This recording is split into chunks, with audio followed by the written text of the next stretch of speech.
Well, good night, Dr. Mehta, and thanks for joining us on MAC TV. I know it's a very busy time for you, being one who is involved in the medical profession as well. I know that you you guard very jealously your interest in cricket, being a writer, a journalist as well, and a commentator in recent times. And you actually commentated at the US Open in 2019, and I'm sure you're looking forward to coming back and commentate again. But the situation is this: as you know, things are not that great in Chicago, and in terms of the virus, and things are not great in cricket as well. So we want to thank you for joining us this evening. My pleasure, Vinod. Tell us, what's the situation in Chicago as we speak in terms of the virus? Well, I belong to 3 area hospitals here in the Chicago suburbs, and our intensive care units are unfortunately full of COVID patients, and we are seeing some young patients, old patients who end up on ventilators, and we have been successful in getting quite a few patients off the ventilators, but the situation at the moment is in a state of crisis. I believe that we have reached the peak and we are going to hit the plateau. So I think it's a matter of few more days, few weeks, but we have to weather the storm. At the moment, worldwide, as you know, we've had, as of today, 2.1 million cases of this COVID novel coronavirus and close to 145,000 deaths. So this is a very serious pandemic. But the good news is that over 500,000 patients also have recovered. So while the news about mortality may not be that great, patients are recovering with the right treatment. But the key is to avoid crowds, don't go anywhere, wear your masks, use the hand sanitizers and all that important stuff. Well, that has been echoed throughout the world as since the advent of this virus. I know that you've been seeing patients, your patients, of course, you being involved in the cancer side of things. And I know that you've been very, very careful in not attending to patients with the COVID because of the fact that your patients, your cancer patients, will be at high risk. Yeah, actually, in my hospital, hats off to the intensive care doctors. They are protecting other consultants and preventing them from going into the patient rooms so that we can preserve the basic mass of medical personnel to be available down the road. We have iPads that are available in the ICU rooms and somebody on the outside communicating with patients so that we have been able to limit our physical contact with the patients. The one doctor goes there during the day to try to minimize and help out other consultants and other doctors so that not all the medical personnel are exposed simultaneously. Well, that's wonderful indeed that you can take that precaution. I know that you're very careful. You've been very, very careful. And recently we spoke about America's cricket. I want to get to that a little later on in the interview here this evening, your views on American cricket. But firstly, Chicago is a big hub for cricket. We all know that's the Midwest region on the Cricket Council USA. And that is something that this situation, I think, will get to many sportsmen out there. I'm sure that you're on lockdown. These guys cannot come out to play cricket. And it must be very, very frustrating in that aspect. I think for those youngsters who play the game actively in the Chicagoland area, there has to be immense frustration for them because as you know, in the Chicago area, we only have a few months of summertime. And even those few months, the weather is not always conducive to play the game. So we try and make the most of it.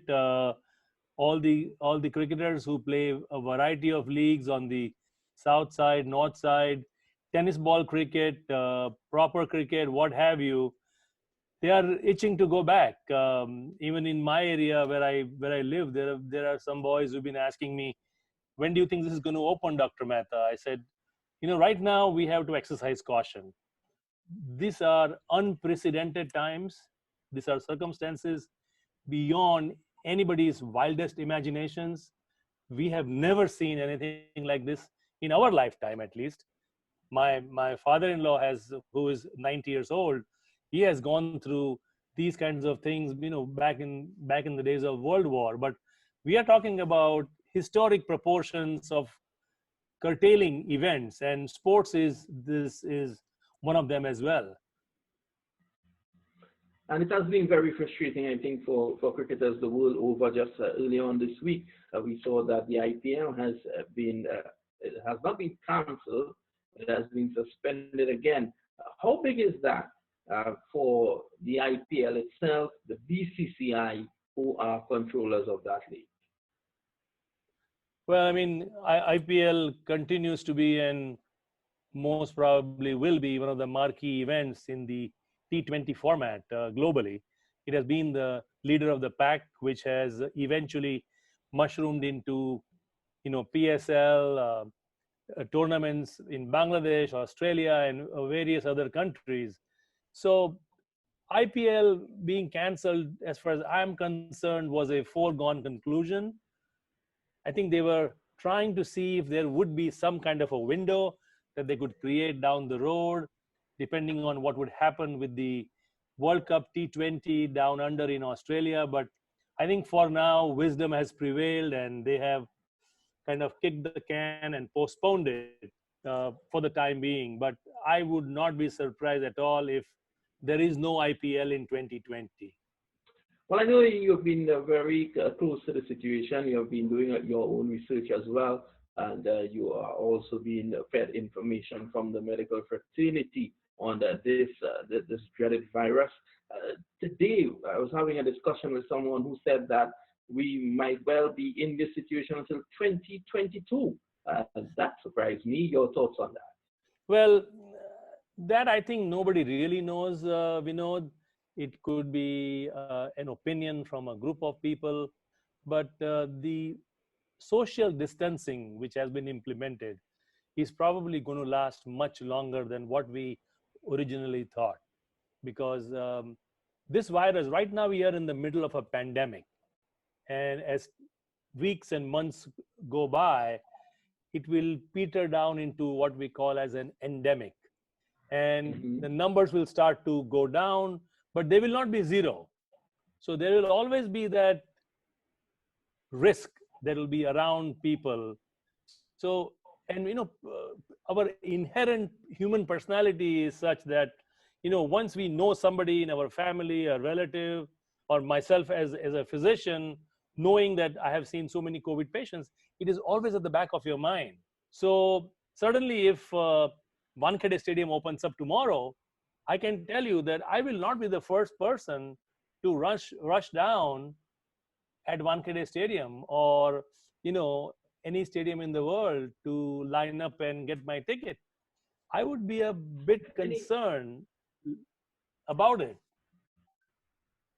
And any news as to the advances made in terms of getting a vaccine for this? Well, we are not at a vaccine level yet. There are phase 1 trials going on.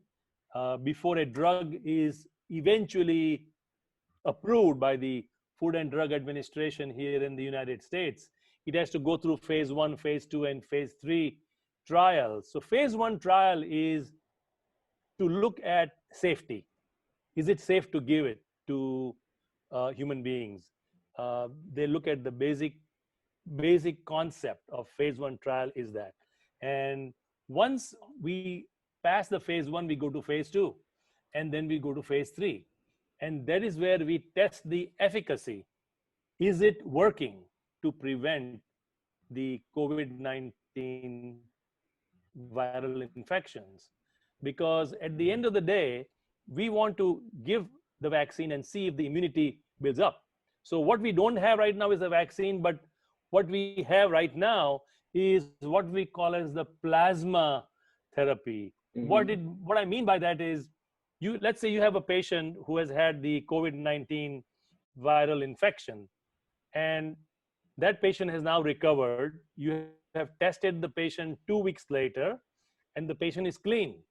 Now that patient has developed the antibodies to the COVID-19 virus. So you can collect the plasma of that patient, and that one patient's plasma can treat 4 active COVID virus infections. So that is what is being looked at many academic centers. And one of the things I can tell our audience is that if any of your relatives or yourself has been unfortunate enough to have the disease, and you have successfully navigated through and have completely recovered, consider reaching out to your local blood banks and ask them if you can become a plasma donor, because your one donation of plasma can potentially save 4 lives of patients in the intensive care unit or wherever those patients are being treated. Well, you use the word potentially. I know that you're very guarded at this moment with what you can say and what you can confirm. But let me ask you, any knowledge of the plasma being used so far to good effect? The plasma has been used on a research basis at many academic centers, and it is promising. The word is promising.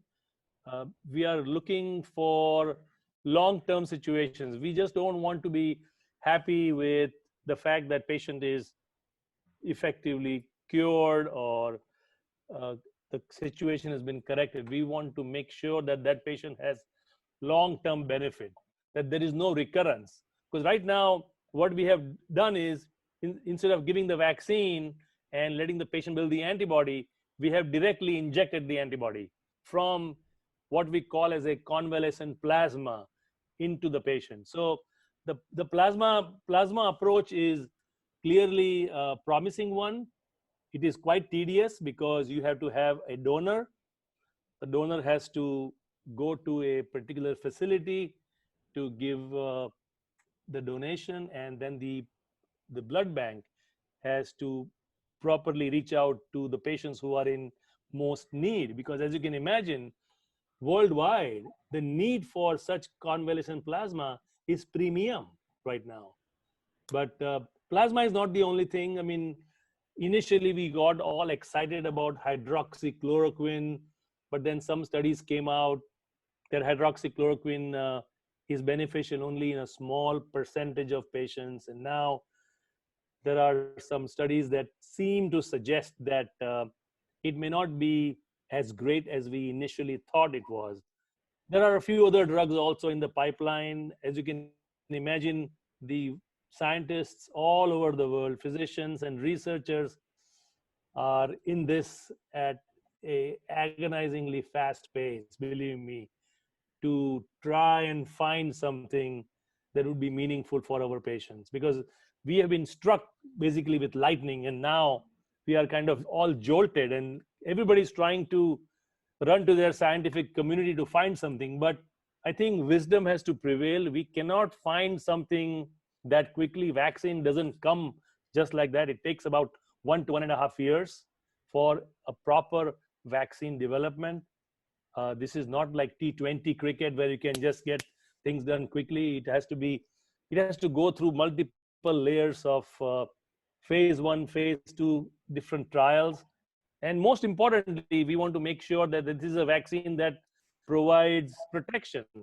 And there may be different types of vaccine that may come out. It could be a one-time injection, or it could be multiple injections. As you know, there are certain vaccines that we give, which is a one-time deal, and some Mhm. vaccines uh, are multiple vaccines, 2 or 3. Well, we know that the genetics also changes, and like the influenza, the common cold, you always have to be taking medication, and you vaccinated against that ever so often because of the fact that it changes composition. These viruses are notorious, we know, because they can mutate.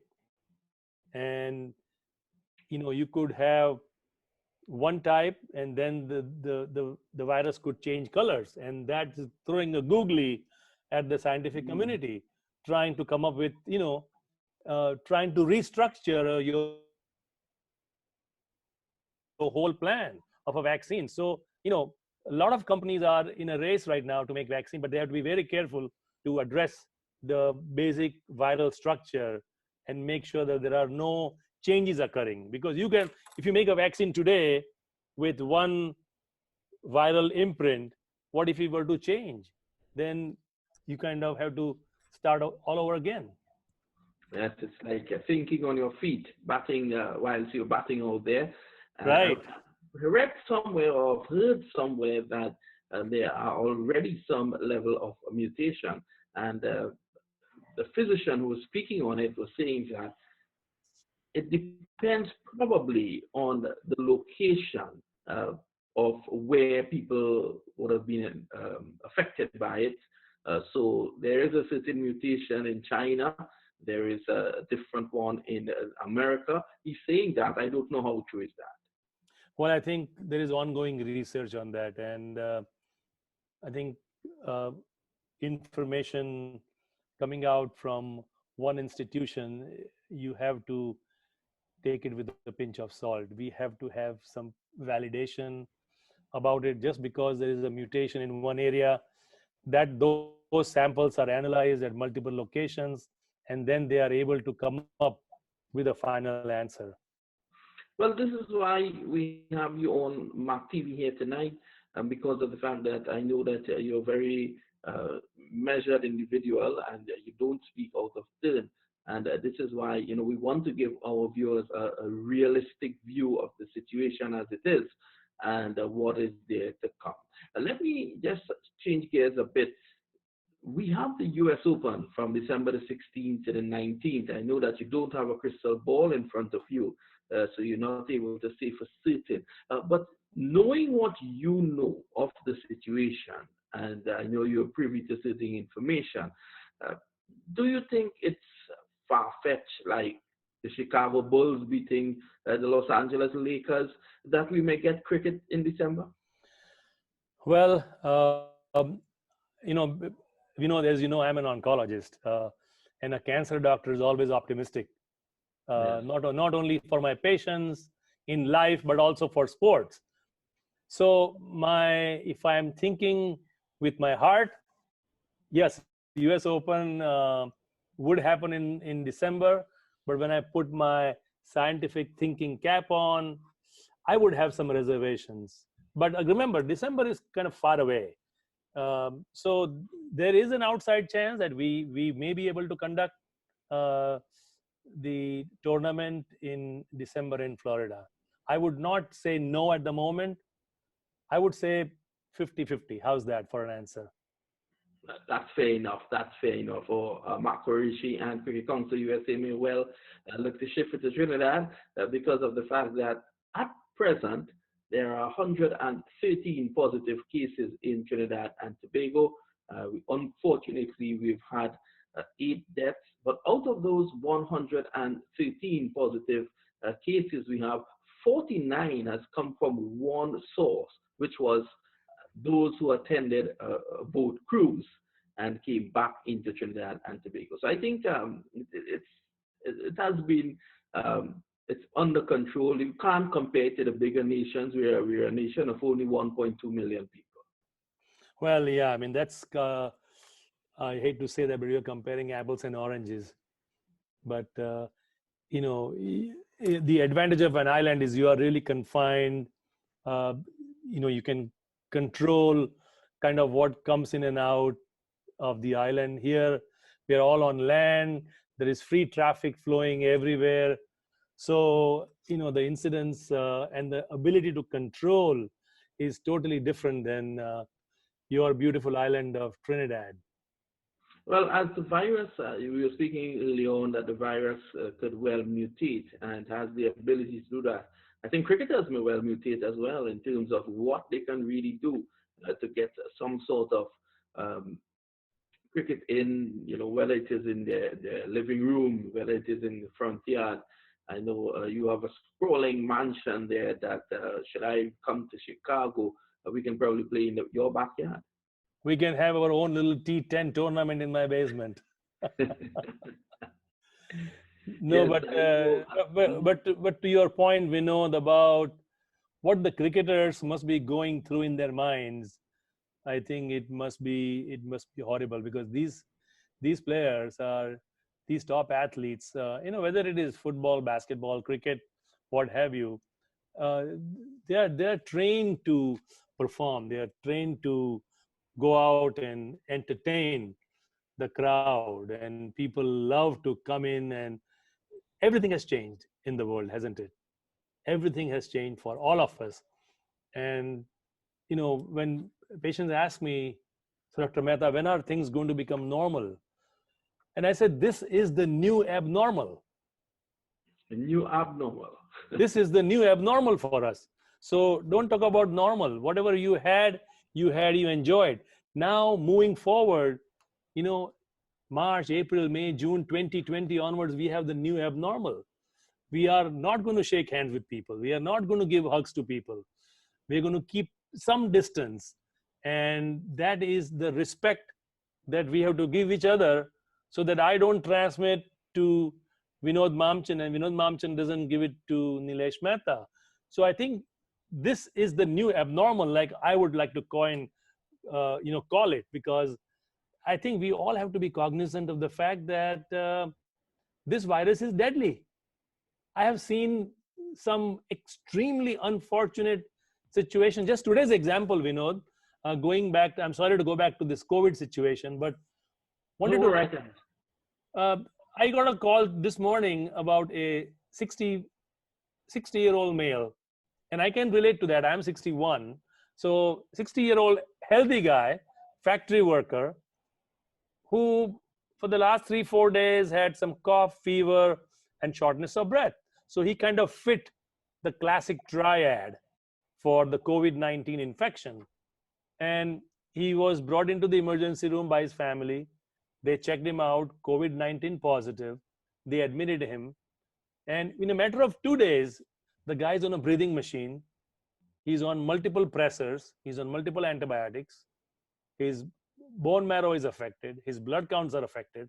They call me as a hematologist to try and correct his platelet count and his hemoglobin, because we have to give him blood transfusion and supportive care products to keep him alive.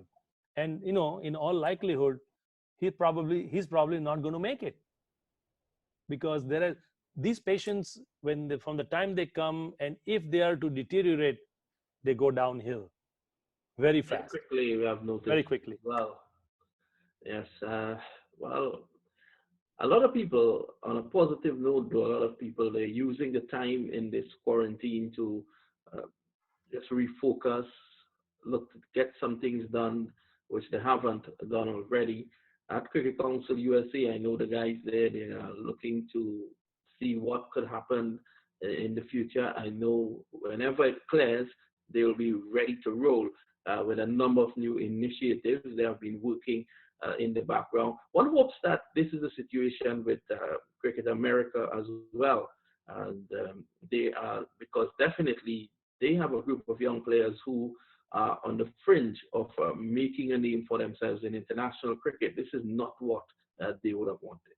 I agree. And every aspirant sportsman, every aspirant cricketer, I mean, everything is on pause.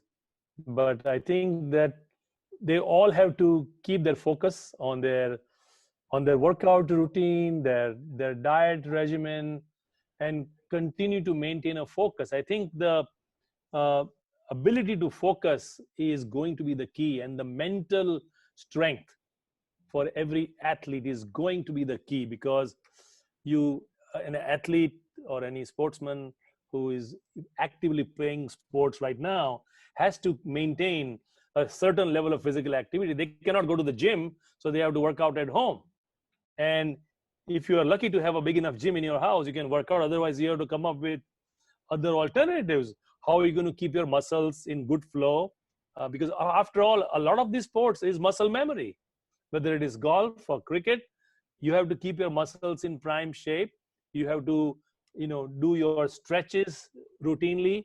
And most importantly, meditation, because the mental strength will come from meditation. And to me,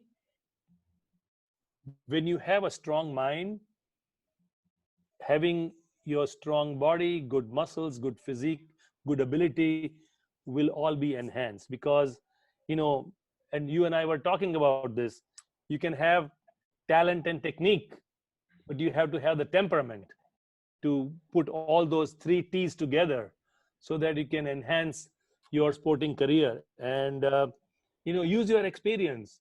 I mean, LeBron James has famously said the best teacher for him in his life is experience. He has learned through what he has gone through, and you have to use your past experiences to help you improve your performance in the future. So I think the mental strength of all of this is extremely important as far as I'm concerned.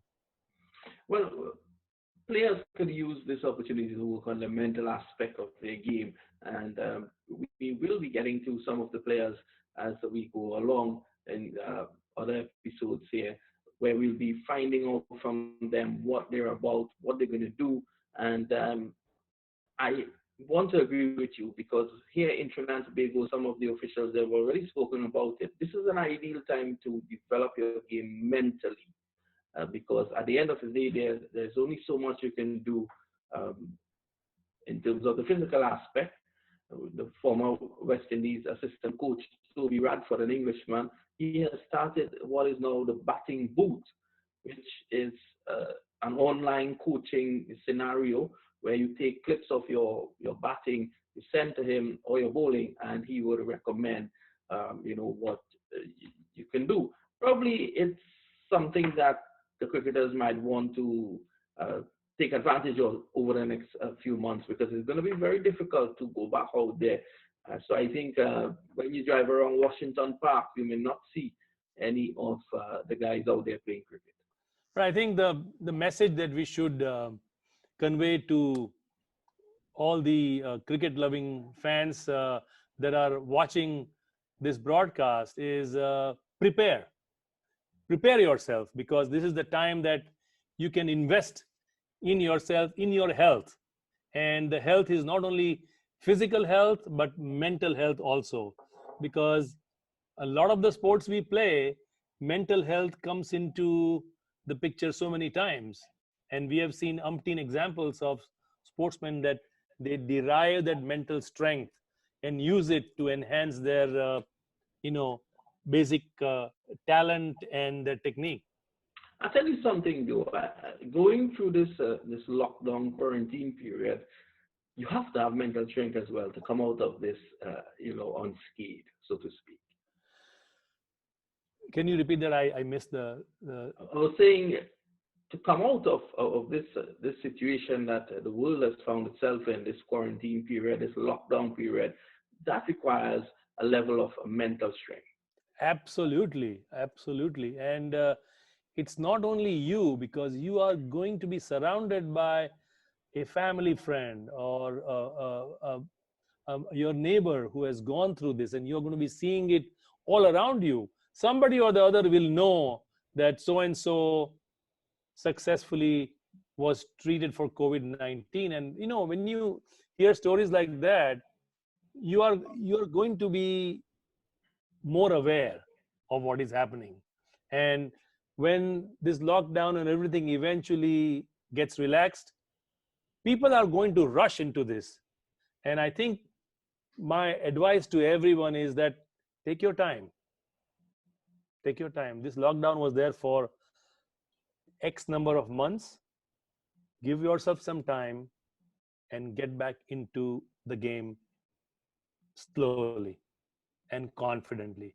By rushing into it, you have not been playing the sport for too long, for a long time, in fact, and now suddenly you get back into the sport. That is where injuries can happen, because you are now suddenly very excited to get back on the cricket field, to bowl or to bat, and you want to take a superb one-handed catch, you're going to throw your body, but you are not in the prime fitness shape because you haven't been working out to the same degree like you used to last year. So just go slow, build up your routine, get back into the gym when the gyms open up, and then gradually break in. Well, Just like we see a small child, they first learn how to stand, then a few steps, then they walk, and then they run. yes. Break into that routine slowly. That's wonderful advice indeed, Doc. And I'm sure to take my time when this all relaxes. And we hope to see you at the US Open as we pray to God that things clear up so that we can get some cricket. And we want to thank you for being on Mac TV with us tonight. We really appreciate your expert view on the virus as well as your views on the sport of cricket and how cricketers can come back. We want to thank you, Dr. Mehta. Well, I really appreciate the opportunity. I want to thank Mac TV for giving me this opportunity. Thanks to you, Vinod Mamchan, for engaging in this, somewhat interesting conversation in terms of what we have right now and what the new world that we are going to be living in. Cricketers, when they go on the field, they're not going to shake hands. They are going to stay a little bit away. Use of saliva to get the reverse swing may become a thing of the past, right? So even cricket is go through some changes too. So yes, this is the new abnormal, like I call it, and we will survive. As Gloria Gaynor said in that famous song, we will survive. Yes. Thank you, Doc, and I'm sure we will. We want to Thank thank you. you viewers for joining us here tonight. We want to thank Dr. Nilesh Mehta all the way out in Chicago. Please stay safe, stay inside, and save lives.